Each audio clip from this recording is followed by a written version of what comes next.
Hey, Shalom, Shalom, Shalom. Before I get this lesson started, I want to give all praise and glory to Yahweh by Hashem Yahushai, by Hashem Rakakwadash. And I want to give double honors to the elders and the apostles of the great millstone of whom I learned from, and their Shalom to the hopeful elect brothers taking this truth to the four corners of the earth, bidding the elect spirits of Yasharallah to the marriage supper of the Lamb, who is Yahushai. This is your brother Radah. I want to go into just some more revelation on the lifting of the Mark of Cain and what the Mark of Cain is, and how that's actually been a shield of defense for Esau, Edom, the so-called white man, when it comes to death or killing, and killing or death being the righteous form of judgment, not murder, which is an unlawful form of death or killing.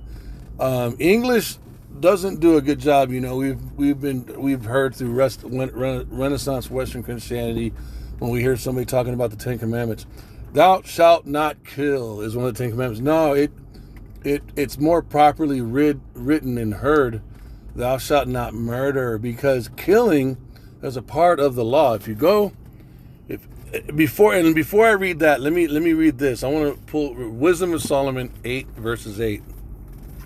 If a man desire much experience, she, talking about the spirit of wisdom, which is the spirit of the Father, it's just his wisdom is likened unto a comely woman, a beautiful woman. If a man desire much experience, she, or wisdom, knoweth things of old. I'll stop right there. Knoweth things of old. What does that mean? From the beginning. Isn't that also the position of prophecy? From days of old, he declares the end. He declares the end from the beginning, which is the beginning. He declares things that shall come to pass from days of old. So you got to understand, this is an insight into the Ancient of Days, seated on his throne, on his chariot in the great whirlwind, right? Authoring out time and election to everybody. Can you comprehend that, man? Solomon, Ban Malak Dawada, the son of David, we understand, is the spirit, is Yahushai. This is one of his lots, and the wisdom he is operating in is that of which no other king has ever had before. And so when he's writing these precepts, these are powerful, powerful oracles. Very personal. You got to understand that the Most High, the Father, is speaking to one of Solomon's spiritual nicknames, if you will. It's not but it's Yada Yaja, or in the English attempt to translate that, Jedediah, but it's correctly pronounced Yada Yaja, and I believe it means beloved of Yahweh. There's a reason why that name is placed on him, because he really is the first. He's the first elect spirit. He's the firstborn spirit, you guys. He's the first created spirit. He's the head son. And this is one of his lots. And so you got to understand, there's a lot of beautiful ingredients that make this, if this was a cake or some type of, banquet that's set before us, you got to understand there's a lot involved in it. Okay? Wisdom of Solomon 8 verses 8. If a man desire much experience, she, wisdom, knoweth things of old, and conjectureth aright what is to come. She knoweth the subtleties of speeches, and can expound dark sentences. What are dark sentences? Those are the mysteries, the mysterion. Those are the riddles of the scriptures. They are hidden on purpose, and specifically can only be opened up to the hopeful elect spirits of Yasharallah. That is it. He shares his secrets with his servants, the prophets. And the prophets are the saints, and the saints are the meek, and the meek are the sons of God, right? And all of those titles are exclusive to the children of Israel. Mainly, it encompasses the entire nation, but specifically to the men, because the Most High has an order that he goes by. Okay? She can expound dark sentences. She foreseeth signs and the events of seasons and times. So basically, wisdom is overlooking over all the works of Yahweh, Bahashem Yahweh Shai. And here King Solomon is on the earth, being allowed to tap into that, to write it down and explain it. And even then, it takes the whole full elect spirits to tap into it, to explain it to others. You see what I'm saying? So I'm saying all this to say this. Let me see. And then Wisdom of Solomon 8, verse 9. Therefore I purpose to take her to me, to live with me, knowing that she would be a counselor of good things and a comfort in cares and grief. Why? Because wisdom shall be the stability of thy time. You have to understand prophecy. You have to understand the oracles. You have to understand the statutes, or at least be in a position where you're learning these things. You don't got to be a scholar overnight, you guys, but you at least got to be listening, man.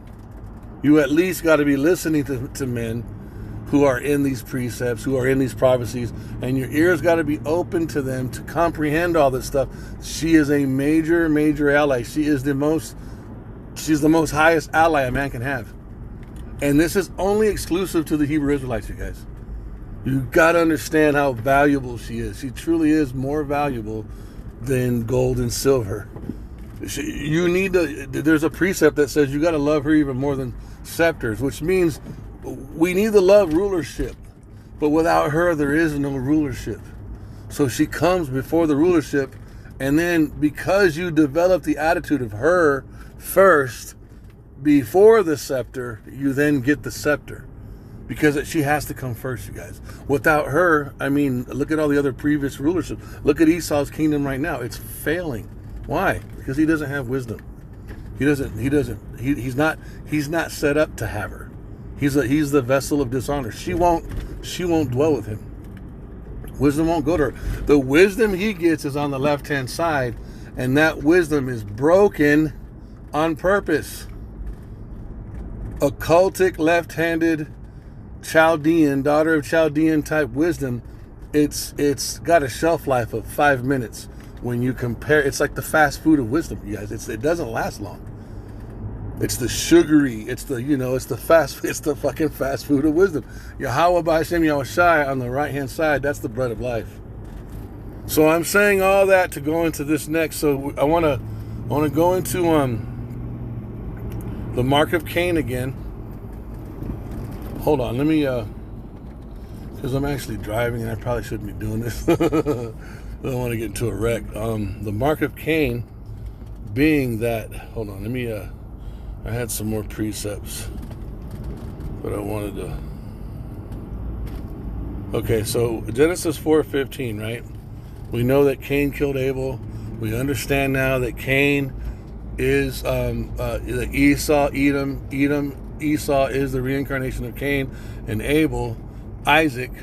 Jacob, who becomes Israel, is the reincarnation of Abel. We understand that the Most High had a plan from the whole, that this story played out was exactly how Yahweh, the Most High, wrote it out to be, right?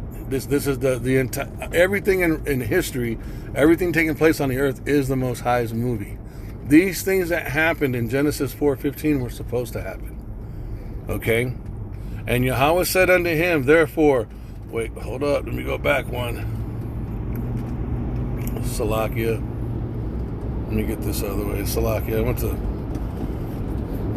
a place to eat last night. So we understand that when Cain killed Abel, the Most High judged him, right? And sent them out of the Garden of Eden. And when he did that, we understand that Cain complained and said, the judgment is too harsh for me. And this is one of the statements that Cain is saying. Behold, thou hast driven me out. In 1.5 miles, take exit 251B on the left for I-85. Salakia, hold on, I'll be right back. Salakia, I'm back. So here we are in Genesis, where Cain is speaking to the judgment of Yahweh, okay? And this is the response. Behold, thou hast driven me out this day from the face of the earth, and from thy face shall I be hid, and I shall be a fugitive and a vagabond in the earth. So now People will know what I did. People will know that I killed my blood relative brother. People will know that I killed the son of my father and my mother, my brother, which makes me worthy of death. Because what I did, I murdered my brother. He didn't do anything wrong. He didn't do anything worthy of death. Therefore, my murdering of him was unlawful. Because they understood the laws back then, you guys. And I shall be a fugitive and a vagabond. The reason why he was jealous over the offering that he offered, and the reason why Abel's offering was acceptable, is because when Adam received the breath of life, he got the download of the law. He got the download of wisdom, knowledge, and understanding, and he passed all that on to his wife and his 2 sons. They knew what was an acceptable offering and what was an unacceptable offering. Okay? That's why Abel was rejected. You can't be rejected when you don't know. That's not how Yahweh works. So Yahweh knew that Abel knew, and Yahweh knew that Cain knew, because the breath that Yahweh gave Adam made Adam know. That's why Adam became living. That's what made him a living soul before the Most High, is because he was the only man in the Garden of Eden that had the knowledge, wisdom, and understanding of the Most High. That's how you live before the Most High. You have to understand the things he understands.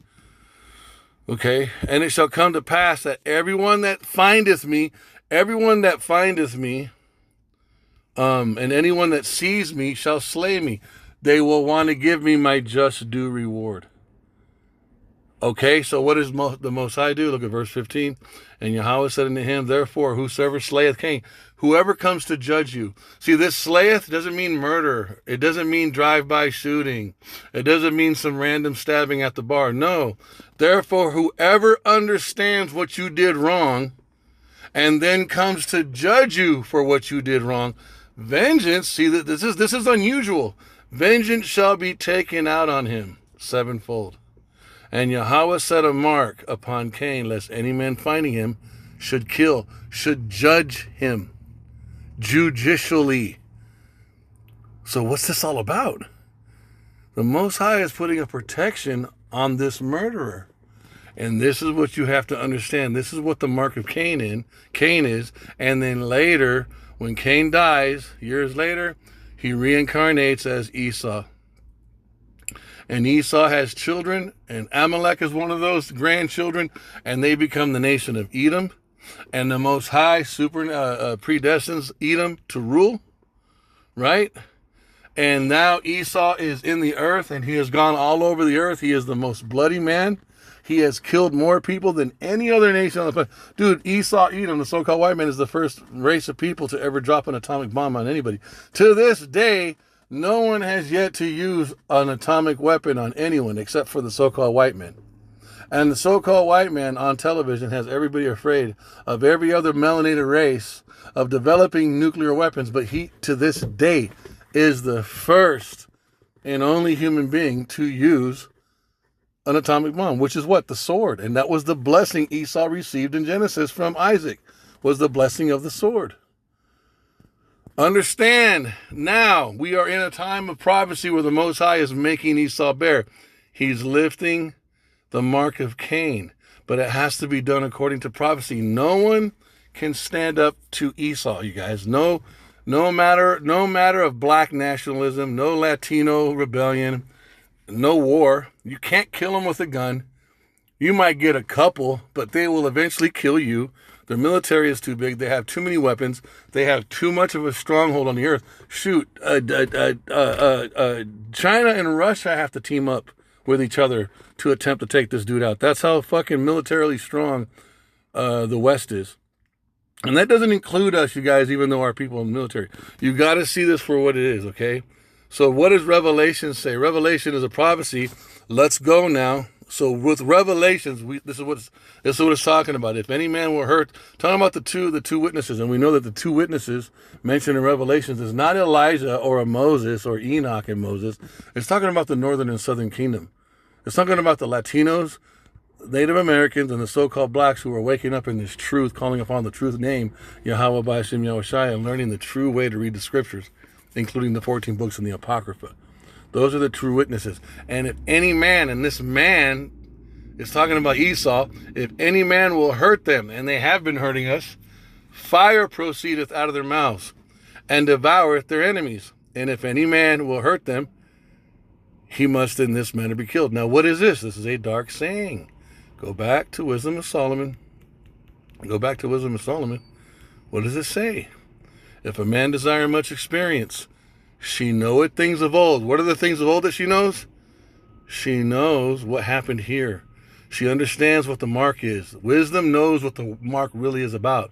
Wisdom understands, wisdom knows that Cain knew the law and offered up a bad sacrifice and was rejected, became jealous of his brother and murdered him. Wisdom also knows that the mark of Cain placed on Cain was a mark that would exempt him from judgment for a long time, but not from the Most High until the Most High's story was fulfilled. Wisdom understands this. We don't understand this. It has to be explained to us, okay? So when you get to Wisdom of Solomon, if a man desire much experience, skill, that's what you got to have wisdom. She knoweth things of old. She knows what took place with the mark of Cain. She understands it fully and conjectureth aright what is to come. And she understands the end, what's happening in Revelations, what's happening now today. She's the one that understands. Wisdom, the Spirit of the Most High, knows what this is. White people don't know this. Western Renaissance Christianity doesn't know this. America and the news doesn't know this. The college doesn't know this. Islam doesn't know this. Black nationalism doesn't know this, you guys. Witchcraft doesn't know this. She knoweth the subtleties of speeches and can expound dark sentences. She can explain. She can open up the dark sentences. What is this? This is a dark sentence right here. Right here. If any man will hurt them, fire proceeds. How does fire come out of a human being's mouth? Think about it. And devoureth their enemies. And if any man will hurt them, he must in this manner be killed. Okay, here goes the dark sentence that's going to be expounded. Esau, Cain cannot be killed. Killed is a form of judgment. Esau cannot be judged even though he's wrong. Why? Because the Most High put a fucking mark on him so he could fulfill prophecy. He could get through life being an absolute asshole and never get sent to the fucking principal's office. He's been bullying everybody on the playground. But this is the will of the Most High, and now the Most High is explaining how this bully can be destroyed. How can you beat his ass? How can you kill him? How can you judge him? Not with bullets, not with black nationalism, not with witchcraft, not with Western Renaissance Christianity, but with these words. And what does the scripture say? Look what it says. Jeremiah, you got to see this. Jeremiah 5:14. Wherefore, thus saith Yahweh, the power of hosts, because ye speak this word, because you speak this word. You're expounding dark sentences by the spirit of wisdom, and you're explaining the riddles correctly because you're doing that.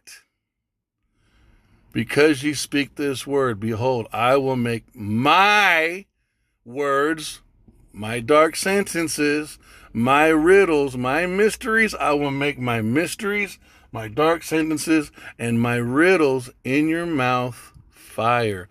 I will make my words in thy mouth fire, and this people wood, and it shall devour them. Who's the this people? The Edomites. The ruling upper echelon class of the Edomites who are sending out the narrative that we are the wicked, that we're the bad guys, that we got to be arrested, that we have to be deported, that the Latinos got to be deported, that white people are innocent, that they got to be protected, that America is a white nation. All this goofy shit, right? No, you're the Edomites. And the Most High says, if any man will hurt them, well, does that sound like hurt? Yes, it does. How do you fight back? Not with guns. You speak the correct words of prophecy according to the wisdom, knowledge, and understanding. And that's how you penetrate the bulletproof. That's how you get Teflon bullets in the spirit, and you penetrate and you're able to kill Esau this way. If any man will hurt them, fire proceeds out of their mouth and devoureth their enemies. And if any man will hurt them, he must in this manner be killed. The weapons of our warfare are not carnal, but mighty through power, mighty through God, to the pulling down of strongholds. What's the stronghold? That Esau is the so-called white man. He's not white, he's red. He's not white, he's Esau. The Most High does not love him, the Most High hates Esau. That's what Scripture says. He is Cain reincarnated as Esau with the mark of Cain on him, and no one's been able to judge Esau based on any type of black nationalism or Western Renaissance Christianity. But when you read the truth of Scripture, the new song mentioned in Revelation 14, all of a sudden, and you get wisdom, which opens up the mysteries, you're able to penetrate. You're able to cut down Esau. What does it say? What else does it say? And we'll be done. This is going to be quick, but this is deep, man. So I have made Esau bare. I have made Esau bare. He shall no longer be able to hide himself. Look, Jeremiah 49:10. But I have made Esau bare. Who's the I, the Most High? Why? He's the one that put the mark on Cain to cover him in the first place. Remember, the Most High is the ultimate judge. All he has done is put Esau on a dead docket. He's guilty as shit, but I've put his file way at the back on purpose because I'm going to let him get all the way to the end, and then when I judge him, Obadiah. That's the judgment of Edom, you guys. 2nd Ezra 13, 2nd Ezra in 11, Jeremiah 51 and 52, or 50 and 51. Those are all the judgments of Esau, and there's a whole bunch more. So look at this, Jeremiah 49:10. But I have made Esau bare. How come he's only pointing out Esau? Because Esau is Cain, and Esau has the mark of Cain. He's been tallying up a huge fucking amount of judgment this whole time because he hasn't been judged. And the Most High has to judge him. Does Esau not live on the earth? And is not the earth? Look, let's get this really quick. And then we'll come back here. I saw the place of judgment. The place of judgment was under the sun. Does the white man live in what's under the sun? Ecclesiastes 3:16. Who wrote this? King Solomon, the son of David. Yahushua. Ecclesiastes 3:16. And moreover, I saw under the sun the place of judgment. Well, what's under the sun? The earth. This is what slavery was all about for us. That was our judgment, you guys. And then our test is Jacob's trouble, which is coming in the near future. Esau has not been judged yet. He has to be judged under the sun. He's not going to burn in hell off planet. He's going to be slaves on the earth in front of all of us to witness for 1,000 years. We got to see it. The plants and the animals and the dirt and the air has to see it. The ocean and the rivers and the lakes and the ponds and the mountains and the valleys have to see Esau being punished, man. He's been on this earth since he was Cain, and he hasn't been fucking punished, you guys. You have to see this. Ecclesiastes 3:16. And moreover, I saw under the sun the place of judgment, that wickedness was there, talking about Esau, and the place of righteousness, that iniquity was there, talking about the redeemed. Go back. Because we're not without sin, but we're being punished. We get our asses beat right away when we fuck up because we're sons and daughters. Esau isn't a son, you guys. He's a bastard. Jeremiah 49:10. But I have made Esau bare. I have uncovered his secret places. What are the secret places? The mark of Cain. We are now seeing him for what he is. And based on what we are seeing, we are now learning the scriptures. We're learning the laws again. And we're like, hey, man, this dude he's lawless. He's worthy of death, not murder, but death. He must be killed. And how do we kill him? We got to declare the scriptures at him. We got to speak the correct doctrine at him because he doesn't line up with righteousness. I have uncovered his secret places, and he shall not be able to hide himself. His seed is spoiled. So this talks about all of them, you guys, and his brethren and his neighbors, and he is not. See, this is a declaration. So the Most High had this plan the whole time. Even though over here, he put a mark on him of, a temporary mark of exemption, basically. It was temporary. It had a, behold, thou hast driven me out this day from the face of the earth, and from thy face shall I be hid. And because of that, I shall be a fugitive and a vagabond. That he's a criminal in the earth. That's what he is. And it shall come to pass that everyone that findeth me and seeth me shall slay me. When they realize I have broken the law, they will want to pass judgment on me, which will be correct. So the Most High said, I'm going to give you time.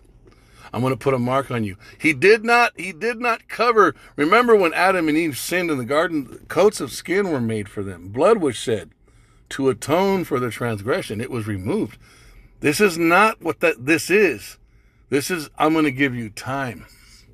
He doesn't say, look at this. Let's read this again and I'll be done. And Yahweh said unto him, therefore whosoever slayeth Cain, talking about men, vengeance shall be taken. He doesn't say I can't judge him, and he doesn't say he won't judge him. That's not in this precept. He says whoever, talking about men on the earth, whosoever slayeth Cain, whoever judges Cain, vengeance shall be taken on him. Meaning, none of you can judge him. I will not give you the ability to judge him. And if some of you get through the cracks, I want to fuck you up. Vengeance is mine. See, look. Vengeance is and Yahweh set a mark upon Cain, lest any man finding him should take vengeance on him, should kill him. Why? Because he has reserved, what is that precept? I have reserved the wicked. I have reserved the wicked for judgment. Look at this. Woo! I have reserved the wicked. Let me see. I'm butchering it for judgment. Look, it starts to make sense when you put it all together. Hold on, I have reserved the wicked for judgment. It's found in, boom. So look, but he's quoting it from somewhere else. For the power, for God spared not the angels that sinned. And the angels are talking about men, but cast them down to hell. See, people take this and think it's talking about fallen angels. No, the word angel just means messenger. It's talking about human beings who fell, the sons of God, us, that sinned, but cast them down to hell. When you fall down to hell, like it says in Lamentations 2, you're falling from a place of rulership. And down to hell is a very bad place on the earth, which is slavery. Look at the position that we have underneath Esau. And he's the wicked, yet we're the sons of God. We're the ones correctly breaking down the scriptures. Esau's not doing this. Everything he says is a lie, yet he's got all the money, all the wealth, all the oil, all the military, all the media. But he's wicked. Judgment's been reserved for him. And delivered them into chains and darkness to be reserved unto judgment. See? That the Most High reserves judgment. Here we go. That's the one I was looking for. Job. King James Bible. That the wicked is reserved to the day of destruction. They shall be brought forth to the day of wrath. Talking about Esau, you guys. So the Most High has written this out, and we need wisdom to understand this, right? But I have made Esau bare. I have uncovered his secret places. He shall not be able to hide himself. His seed is spoiled. He shall not be able to hide under the mask of white man, Christian or American. That's not who they are, you guys. They're the Edomites. I pray that this lesson was edifying. I want to give all praise and glory to Yahweh by Hashem Yahshai, by Hashem Kakadash, and double honor to the elders of the great millstone of whom I learned from, and a shalom to the hopefully elect brethren taking this truth to the four corners of the earth, bidding the elect spirits to the marriage supper of the Lamb, who is Yahweh Shai. This is your brother Adah. Shalom.